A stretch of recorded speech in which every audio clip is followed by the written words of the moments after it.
Iniciar este mensaje, tengo el gusto de poder compartir con ustedes el día de hoy. Y siempre que uno predica, ¿verdad? Cristo te habla primero a ti y te hace vivir lo que tienes que predicar. Y creo que esta es la mejor forma de poder predicar algo que has vivido, algo que si bien no has cruzado o llegado al final, pero que estás en medio aún del proceso, es bueno. Y todo empieza hace un mes y también del tiempo, porfa. Hace un mes y medio más o menos, estábamos en casa y mi esposa empieza a sentir un dolor en el estómago. Y me empieza a decir, amor, me duele. Iban pasando las horas y el dolor iba subiendo y me dice, ahora me duele como la boca del estómago, me duele el esternón. Y ya estábamos en la noche. Qué gusto me da verte. Bienvenida a casa, Blanqui. Bienvenida a casa.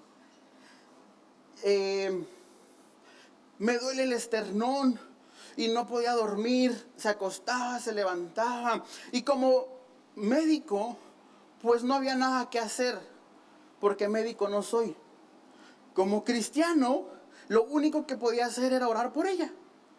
A mí me enseñaron que la oración tiene el poder de sanar enfermos, que la oración actúa en el cuerpo de las personas. Y dije, yo soy cristiano, le pongo la mano a mi esposa, en el nombre de Jesús, eres sana, todo dolor, enfermedad, libre en el nombre de Cristo, no hay médico más grande. Y ya, termino de orar y le pregunto a mi esposa, ¿cómo estás? Igual. Yo dije, bueno, va a tardar un poquito la oración, no pasa nada. Pasa una hora, media hora y le vuelvo a preguntar, mi amor, ¿cómo estás? Me dice, igual. Yo dije, bueno, pues como que esta oración no está haciendo efecto, probablemente hay que guerrear más, gritar más. Y dije, bueno, voy a dejar que surja efecto. Mi esposa no podía dormir y en verdad cada media hora, más o menos, no tenía reloj, se movía y le ponía la mano en la espalda y le preguntaba, mi amor, ¿cómo va el dolor? Me decía, igual. Cada media hora le preguntaba, mi amor, ¿cómo va el dolor? Igual. Yo dije, bueno, ya en la mañana ya el Señor obró, 24 horas después ya tiene que haber sanidad. Y nos despertamos y le digo, mi amor, ¿cómo estás? Me dice, me duele. Pues el dolor está ahí. Dije, caramba, algo no está funcionando en mi oración. Llega la noche y le digo, mi amor, ¿cómo te encuentras? Bien, le dije, déjame orar por ti. Pues una segunda orada y Dios va a sanar. Vuelvo a orar por ella y me dice, mi amor, te voy a pedir un favor, gracias por orar por mí. Te voy a pedir un favor, no me vuelvas a preguntar cómo estoy. Le dije, mi amor, es que te pregunto a cada rato porque quiero saber si Dios ya obró. ¿Y qué crees que sucedió? Que el dolor seguía. Y esa noche yo le decía a Dios, Dios, ¿qué onda? Ya oré, ya pasaron 2 días y el dolor continúa. ¿Qué acaso no me escuchas? ¿Qué acaso mi oración no es efectiva? Entonces dije, probablemente el problema soy yo. Y mi oración fue, Dios, yo sé que me he portado mal. Yo sé que tal vez no soy tan buen cristiano. Pero el milagro no lo hagas por mí. Hazlo por mi esposa, que ella sí se porta bien. Porfitas, no te estoy pidiendo nada para mí. Yo sé que no lo merezco. Pero quita el dolor de mi esposa. Y el dolor no se iba. Entonces me enojé y me frustré. Yo dije, bueno pues, porque hay personas que oran y el milagro sucede de manera inmediata. ¿Y por qué en la vida de mi esposa no?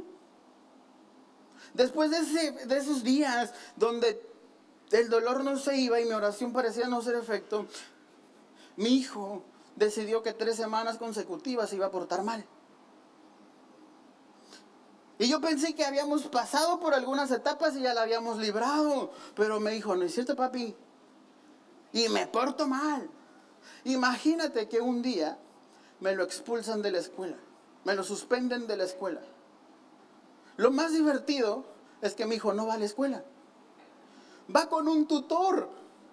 No hay más niños a su alrededor. Es el único niño. Imagínate qué mal se portó que la maestra me dijo, mañana no viene. Imagínate cómo estaba yo como papá. Llegué a la casa y oraba, yo le decía a Dios, ¿qué onda? Predicamos, nos portamos bien, hacemos, oramos. Y nada parece funcionar en mi casa. Yo veo a los hijos de otras personas y veo cómo se portan mejor. Y mi hijo no, yo veo cómo otras personas sanan. Y tú no haces nada a través de mi oración.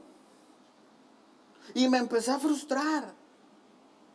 El fin de semana pasado vivimos un lanzamiento increíble. Toda una semana de ayuno y de oración para que la presencia de Dios se manifestara. Termino el lanzamiento, llego a mi casa y mi esposa me dice, oye, ¿qué crees? El perro está enfermo. Y yo dije, pues ahorita se va a curar, no tiene nada grave. Bueno, de repente dejó de caminar, las patas traseras las arrastraba. 1 de la mañana. Agarro al bendito perro, lo subo al carro, vámonos al hospital.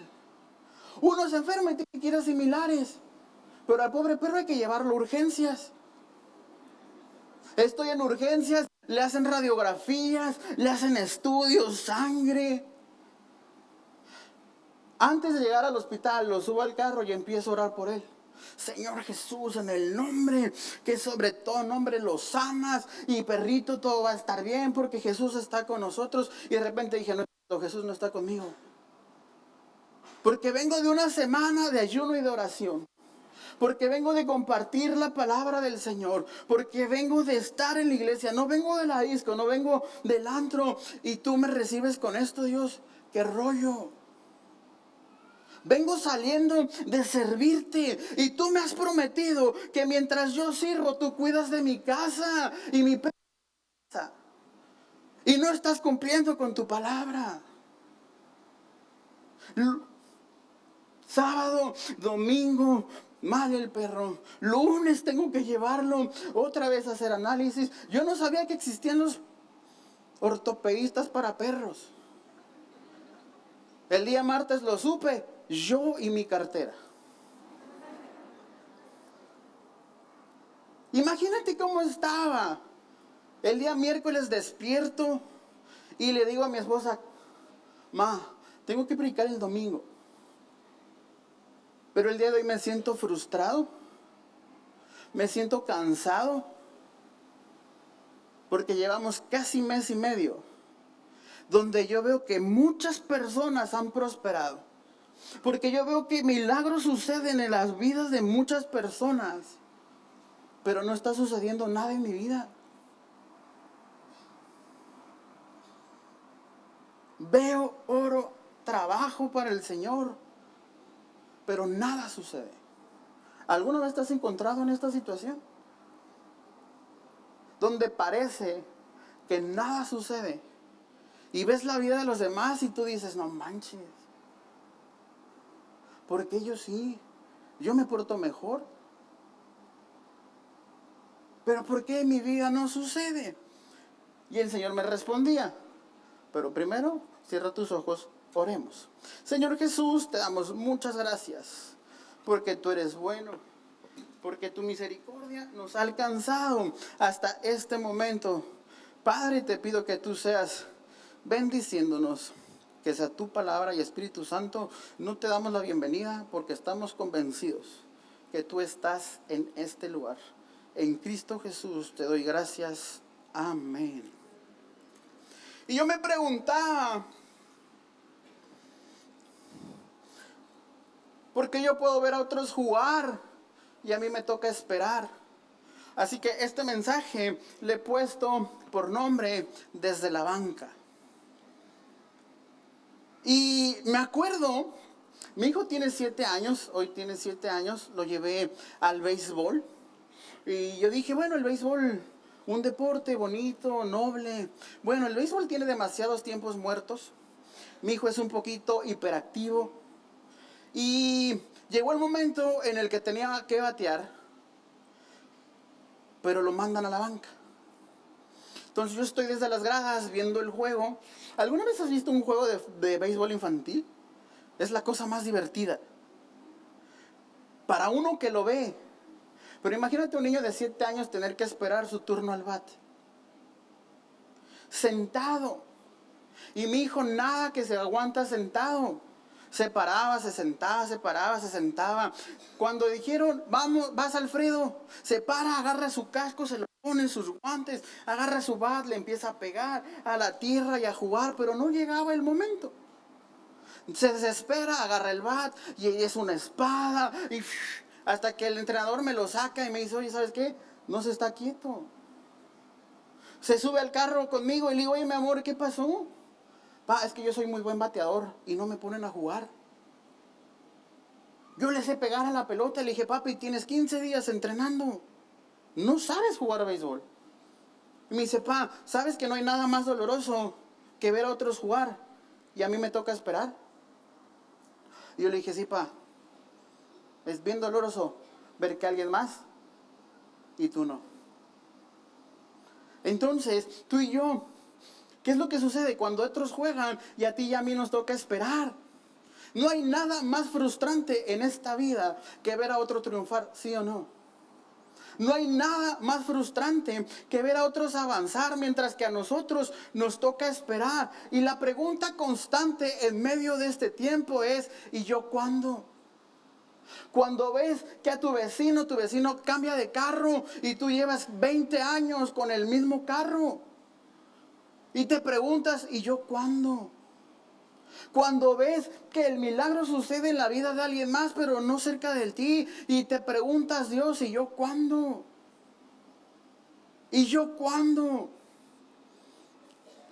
Y este miércoles yo le decía a Dios, Dios, ¿y yo cuándo?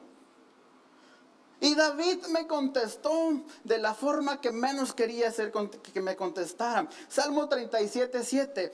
Quédate quieto en la presencia del Señor y espera con paciencia a que Él actúe. No te inquietes por la gente mala que prospera, ni te preocupes por sus perversas maquinaciones. Dos palabras que a nadie nos gusta oír. Primero quieto y después paciencia. El miércoles estaba hablando con Alfredo y le digo, pa, necesito que me pongas atención. ¿Sí? Le digo, pa, cuéntame, ¿cómo te fue en las clases de música? Bien. Le dije, quédate quieto.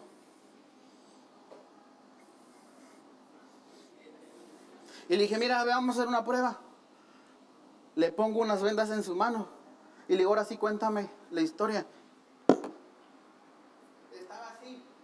Pero es que yo le decía al maestro, y le hacía así. Y yo le dije, no, papi. Ni las manos amarradas te mantienen quieto. Pero David nos dice, sí, parece que nada está sucediendo a tu alrededor. Parece que Dios no está obrando, pero tranquilo. Espera. Sé paciente. ¿Quieres que todos los sentimientos en mi vida se junten en una sola vez? Dime, Armando, necesito hablar contigo. Te veo el lunes. O sea, si tú me dices eso el viernes, sábado y domingo no voy a dormir. Porque necesito saber qué está pasando. Fui al súper el día, en la semana. Y le digo a Caro, no me tardo nada. Vivo literalmente atrás de un Soriana, 2 minutos. Después de 40 minutos, Caro me escribe, ¿todo bien? Cuando llego transfigurado. Me dice, Caro, ¿qué pasó? Le dije, delante de mí había 2 personas de edad avanzada. Y le dije, y creo que había una promoción en el súper. Y compraron 10 paquetes del mismo producto. Le dije, pero creo que la promoción era de 2 en 2. Porque pagaban una cosa y después la otra. Le dije, pagaron 10 cuentas. Le dije, ¿cómo crees que estoy? Le dije, yo veía al cielo y decía, Señor Jesús, porque a mí. ¿Qué es lo que uno quiere? Hoy la vida queremos que sea microondas, que todo sea express, que todo sea bien rápido. Pero Dios te dice, no, papi, paciente. paciente. Y paciente es lo menos que somos. Y le cuestionamos a Dios por tiempos. Y chécate esto. Juan, ojo aquí. Una de las cosas que puede hacer esto es que nos comparamos con los demás. Y necesitas saber lo siguiente, que el éxito ajeno no significa tu fracaso. Que el éxito de los demás no quiere decir que tú estás fracasando. Y entonces nos hace querer apurar las cosas y el tiempo de Dios. Chécate esto. Juan 21:20 dice, al volver Pedro vio que lo seguía el discípulo a quien Jesús amaba. Este versículo, Juan 21, versículos antes, Jesús está teniendo esta conversación con Pedro donde le dice, Pedro, ¿me amas? Sí, sí te amo, apacienta mis ovejas. Literalmente Jesús en estos versículos le está entregando la iglesia de Cristo a Pedro. ¿Qué más podía pedir un discípulo que escuchar de su maestro decir, te entrego todo? ¿Qué más podía esperar? Nada, le estaban entregando, por lo cual estaban trabajando. Entonces, Pedro está con Jesús, entonces Pedro voltea y ve a Juan, vio que lo seguía el discípulo a quien Jesús amaba. El mismo que en la cena se había reclinado sobre Jesús y había dicho, Señor, ¿quién es el que me va a traicionar? ¿Quién es el que te va a traicionar? Al verlo, Pedro le pregunta a Jesús, ¿y este qué? Y Jesús, con todo su amor y con toda su paciencia, le contestó, si quiero que él permanezca vivo hasta que yo regrese, ¿a ti qué?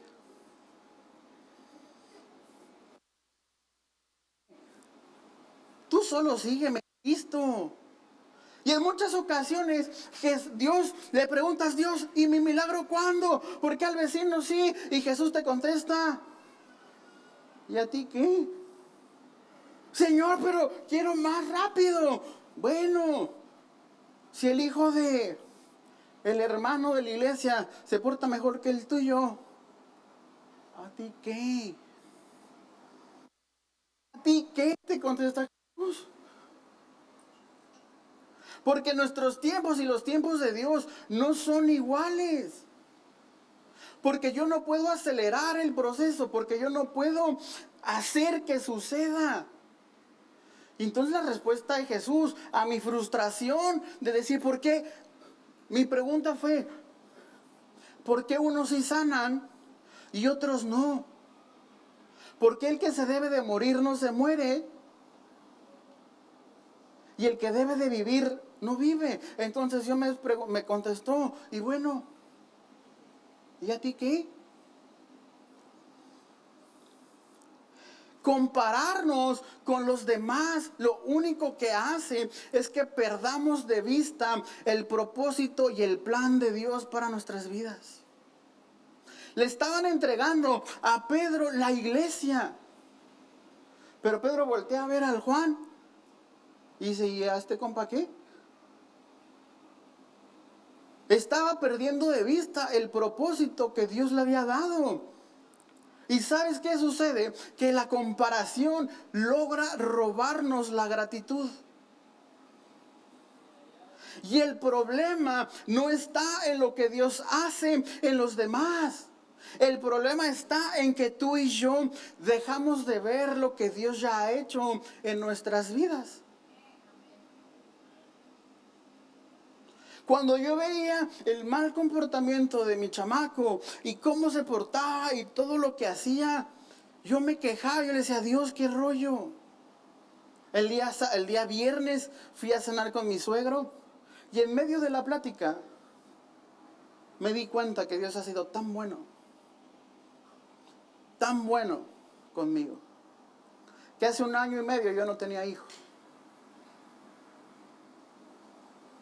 Y no me daba cuenta que no estoy en el mismo punto de hace 1 año y medio en el que estoy hoy. Y no me daba cuenta que mi hijo en menos de 3 meses aprendió a leer y escribir. Que en menos de 1 año mi hijo lee un libro en menos de 1 mes, sin dibujos. que mi hijo es obediente, que mi hijo no es grosero, que mi hijo no le pega a los niños. Pero la comparación me roba la gratitud y dejo de ver lo que Dios sí está haciendo en mi vida. Cuando la gratitud es robada por la comparación, entra a nuestras vidas este sentimiento de que hemos sido olvidados por Dios. ¿Y yo cuándo? ¿Y Dios dónde estás? ¿Y Dios por qué no me contestas? ¿Y Dios por qué no haces? Mi oración en verdad fue esa.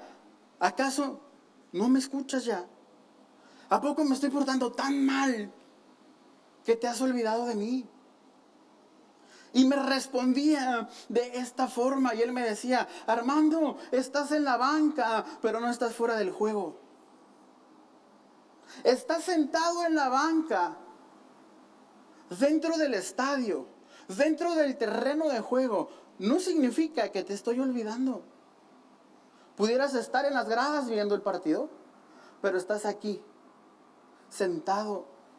El hecho de que tú y yo estemos sentados en el banco no significa que estamos fuera del plan y del propósito de Dios. Imagínate a David.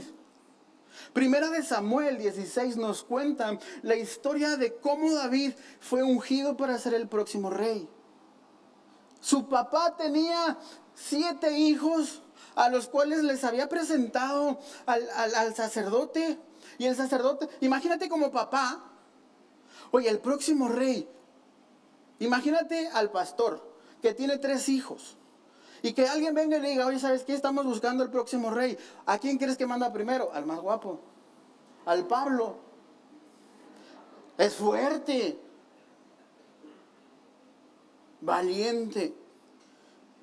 Entonces imagínate al papá de David con 8 chamacos. Pasa el primero, este es el rey, alto, güero, fornido. No, dice Dios que no. Pasa el segundo, el tercero, el cuarto, no. Llega el séptimo y le dice: oye, pa, Dios me mandó a esta casa y Dios me está diciendo que no. ¿Tienes un hijo más? Primera de Samuel 16:10. Isaí le presentó a sus 7 hijos, pero Samuel dijo: el Señor no ha escogido a ninguno de ellos. Son todos tus hijos. Y el papá le dijo: no, queda el más pequeño, pero pues está cuidando a las ovejas. Y le dijo: manda a buscarlo, porque no podemos continuar hasta que él venga. El mismo papá se había olvidado que tenía un hijo más pequeño, que estaba cuidando y menospreciaba la actividad del hijo. Está cuidando el rebaño. Entonces traían a David, al flaquito, al que no dabas un peso por él. ¿A qué crees que olía David? David olía a rebaño, a borrego, a tierra. Dice la Biblia que sí era de hermoso parecer, se parecía a mí, pero no olía tan rico como yo. Y Dios dijo: es este. David estaba esperando el momento y el turno. Podía parecer que estaba olvidado en medio del campo cuidando las ovejas, pero para Dios nunca había salido de la jugada, porque estaba esperando el momento en el que tenía que ser llamado para salir al campo y sobresalir. Pero aquí te pregunto, ¿qué sucede cuando tú y yo estamos esperando? Si tú y yo tenemos la actitud correcta, entonces la banca se convierte en la escuela para los futuros campeones. Solo si tengo la actitud correcta, puedo presentarme y decir: sí, aprendí. Mientras estaba sentado, aprendí cómo se patea, cómo se mueve, cómo se hace, porque lo vi desde un lugar diferente. Entonces, puedo salir a jugar. Pero ¿qué sucede si nos la pasamos sentados en la banca, quejándonos como el Armando? ¿Y yo cuándo? Y la pasamos en la banca preguntándonos: ¿y cuándo va a llegar mi momento? ¿Y cuándo va a suceder mi milagro? Ay, pobre de mí, ay, pobrecito. Yo no veo a un David esperando su momento, llorándole a una oveja: ay, pobrecitos de nosotros, no nos quiere papá. ¿Qué crees que estaba haciendo David mientras esperaba el momento de entrar al juego? ¿Qué estaba haciendo David? Primera de Samuel 17:34. Un gigante atormentaba al pueblo. Y todos los valientes, los hermanos bien grandes y fortachones, escondiditos porque el gigante les hacía burla. Entonces David llega y dice, ¿y este loco qué? Dijo, échenmelo, ahorita lo mato. El hermano le dice, tú no, o sea, nada más vienes a burlarte de nosotros. Y el rey le dice, padre, ¿cómo lo vas a matar? Y David le dijo, mira, he estado sentado en la banca.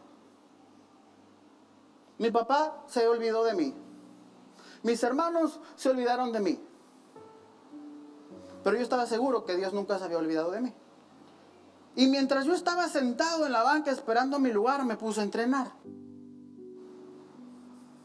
He estado cuidando las ovejas y las cabras de mi padre. Cuando un león o un oso viene para robar un cordero del rebaño, yo lo persigo con un palo. Santo mi Cristo. Lo rescato al cordero de su boca.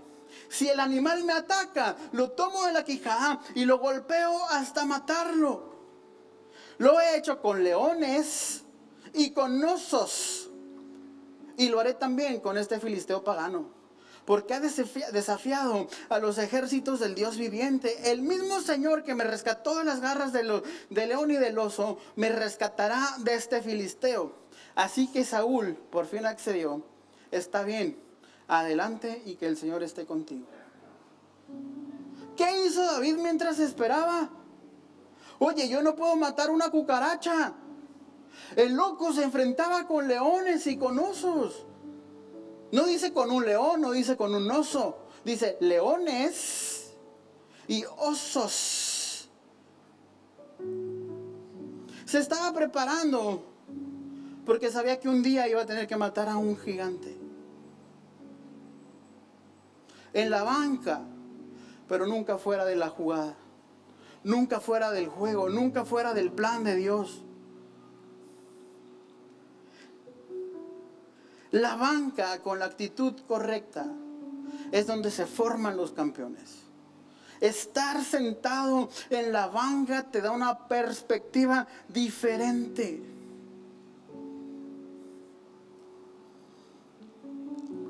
Génesis 37:20.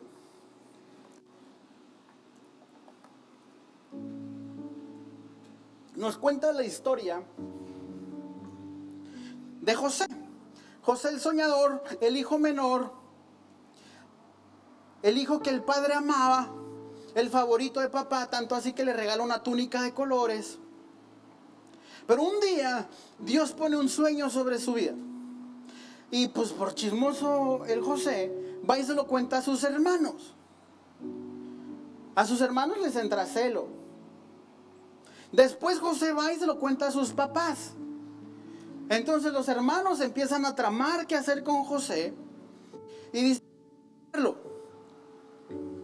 pero uno de los hermanos dijo, no lo maten, no sean gachos. Entonces Génesis 37:20 dice, vamos a matarlo y lo tiramos a una de estas cisternas. Podemos decirle a nuestro padre que un animal salvaje se lo comió. Entonces veremos en qué quedan sus sueños. Un hermano dice, no lo maten. Pasa una caravana, lo venden como esclavo. Después de ser esclavo, lo llevan a casa de Potifar. En casa de Potifar lo inculpan de algo que no había hecho. Y el pobre hombre termina en la cárcel. Uno podría pensar que en la cárcel había muerto el sueño que Dios había puesto, en la promesa que Dios le había dado. La cárcel lo iba a matar. Pero ¿qué crees?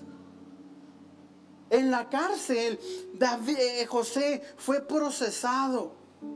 Y tú y yo necesitamos ser procesados para poder triunfar. La última canción es la canción favorita de mi hijo. En el desierto, danza, danza. Y todo el mundo le escucha y bailamos y cantamos. En el desierto. Cuando estamos en el desierto, ¿cómo estamos? Ay, Señor, ayúdame.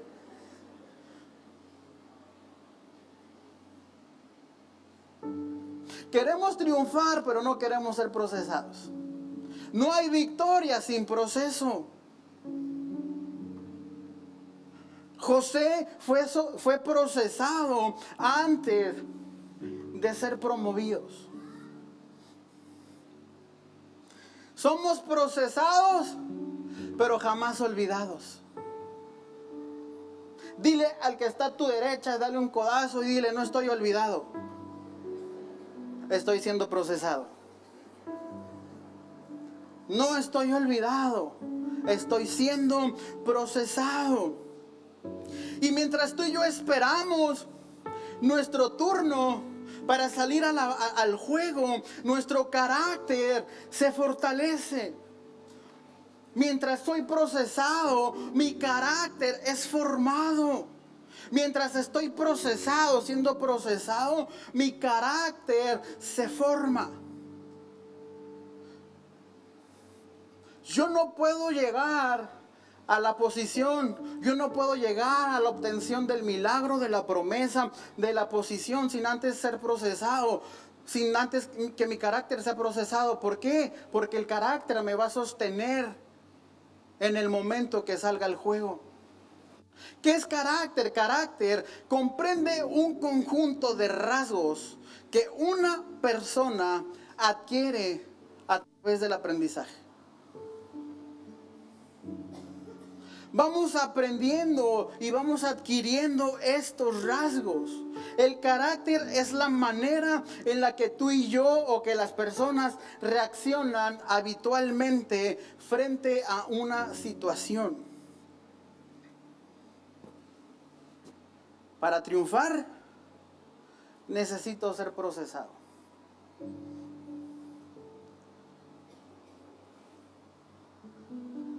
Y hoy tú y yo podemos ser suplentes, pero te prometo que el día de mañana vamos a ser llamados. Que hoy podemos estar sentados, pero el día de mañana nuestro nombre va a ser en las bocinas y con el número 10. Armando Coria, al campo de juego. Entonces estás calentando, sales al juego y Dios te utiliza y empiezas a ver el milagro de Dios. Empiezas a ver las promesas cumplidas. Empiezas a ver. Suplentes, mañana llamados. La historia de Moisés, Éxodo 3, conocemos la historia de Moisés. Moisés lo tienen que entregar o dejar en un río, llega a las puertas de la hija del faraón, crece como uno de los príncipes de Egipto, mata a un egipcio y tiene que salir huyendo. Se va al desierto. Y durante 40 años Moisés tuvo que ser pastor, ni siquiera de su rebaño, del suegro, pues. Imagínate trabajar para tu suegro. La neta es que a mí me tocó un suegro muy chido. Y sí trabajaría con él. Pero tenía que cuidar a las ovejas del suegro por 40 años. Y uno no puede esperar a que dos personas terminen de pagar su súper.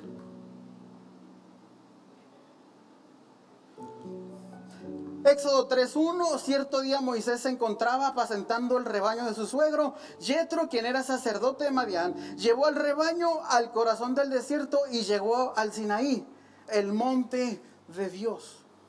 Y ahí se encontró con un arbolito que se estaba quemando. Se acerca y Dios le hace un llamado.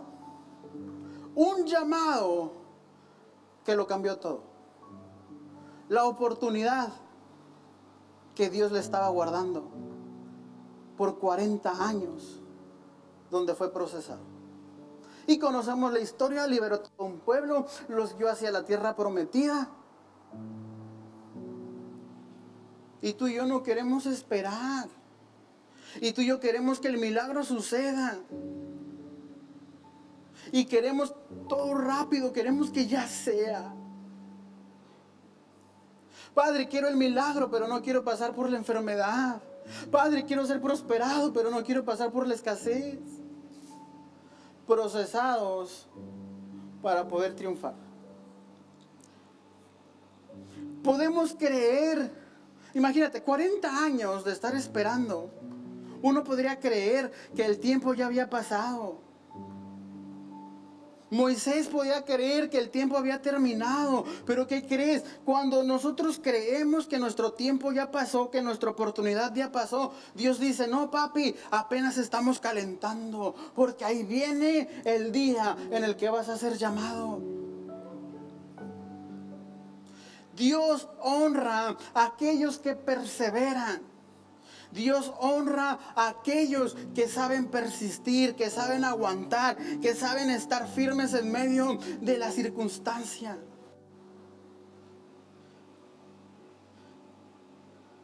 Josué 14:7. Y quiero invitarte que te pongas de pie. Estamos terminando.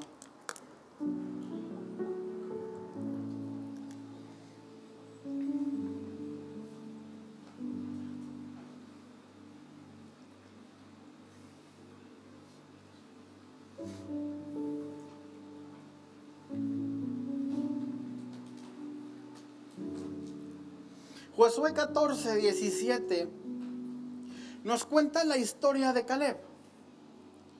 Caleb, aquel hombre que había ido, que Moisés había mandado dentro de la comisión para ir a ver la tierra prometida, donde había gigantes y donde conocemos esa historia. Ahora, en el versículo 7, están repartiendo las tierras a cada uno de estos hombres. Entonces, en la repartición, Caleb se acerca y le dice, hey papi, quiero hacerte solo una petición. Yo tenía 40 años cuando Moisés, siervo del Señor, tenía 40 años. No era un joven, pues era muy joven. Yo tengo 38, sí, era bastante joven.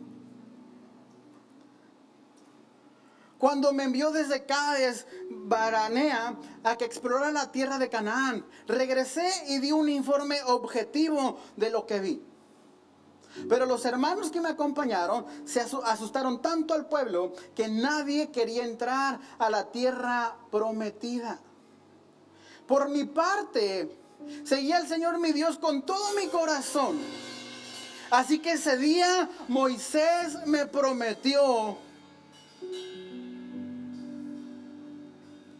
solemnemente: la tierra de Canaán, por donde recién caminaste, será tu porción de tierra y la de tus descendientes para siempre.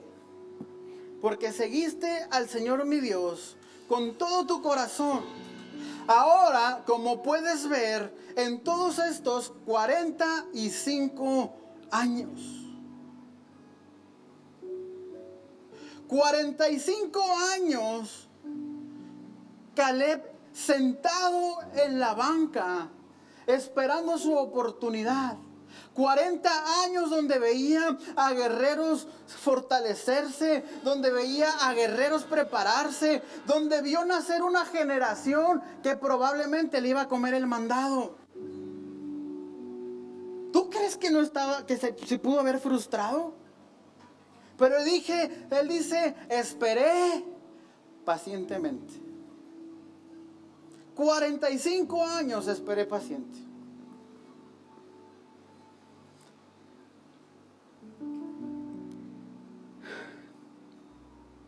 $45 años desde que Moisés hizo esta promesa. El Señor me ha mantenido con vida y con buena salud, tal como lo hizo. Y con buena salud, tal como lo prometió, incluso mientras Israel vagaba por el desierto. Ahora tengo 85 años. 85 años. Pero estoy tan fuerte hoy como cuando Moisés me envió a través de esa travesía. Y aún puedo andar y pelear tan bien como lo hice entonces. ¿Qué crees que sucede? Le dicen, dale, esa tierra te toca. Caleb, que por 45 años esperó esa promesa, va y conquista el monte. Y la historia nos cuenta que hasta el día de hoy los descendientes de Caleb siguen poseyendo esa tierra. 45 años de espera, 45 años de estar sentado en una banca, estudiando las jugadas, estudiando el plan, estudiando a cada uno de los que iban formándose.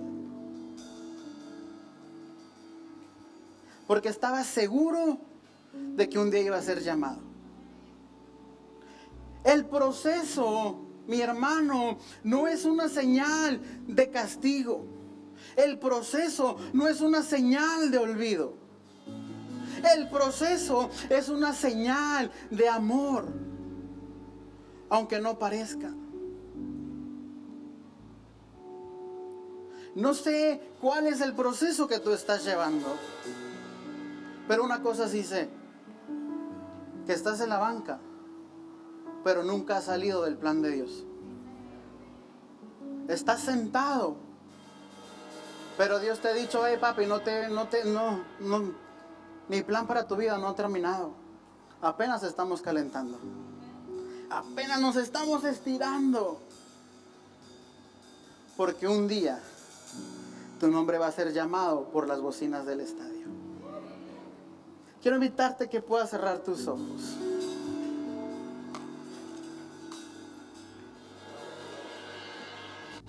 Y que hoy podamos orar y decirle: Señor, gracias porque tú nos has acompañado en cada temporada. Gracias, Señor, porque tu palabra ha sido fiel, porque tu palabra siempre ha permanecido. Gracias, Señor, porque durante todo este tiempo tú has sido delante de mí. Padre, necesitamos tener la actitud correcta, que aprender en medio de este proceso. Y el momento en el que sea nuestro turno, en el momento en el que seamos llamados, salgamos triunfantes. Que sea una temporada en la que aprendemos para salir campeones.